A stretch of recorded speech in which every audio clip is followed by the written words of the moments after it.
আসসালামু আলাইকুম, কি অবস্থা সবার?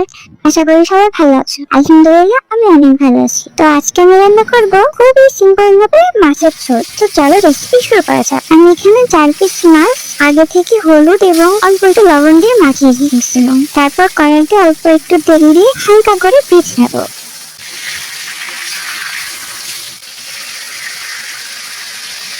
হালকা করে ভেজে নেওয়ার পর আমি এখানে উঠিয়ে রাখলাম।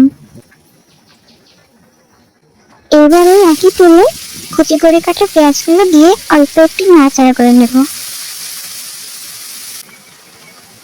এরপর দিয়ে দিব পরিমাণ মতো লবণ, হলুদ গুঁড়ো, ধনিয়া গুঁড়ো, জিরার গুঁড়ো আর অল্প একটু শুকনো মরিচের গুঁড়ো। আমি এখানে আলাদা করে কোনো রকম কাঁচামরিচ ব্যবহার করিনি। মশলাগুলো কষানোর জন্য আমি অল্প একটু পানি দিয়ে নিলাম।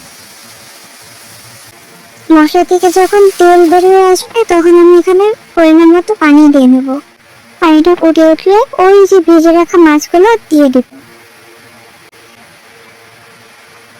একটু নেড়ে চেড়ে 10 মিনিটের জন্য ঢাকনা দিয়ে রেখে দেব।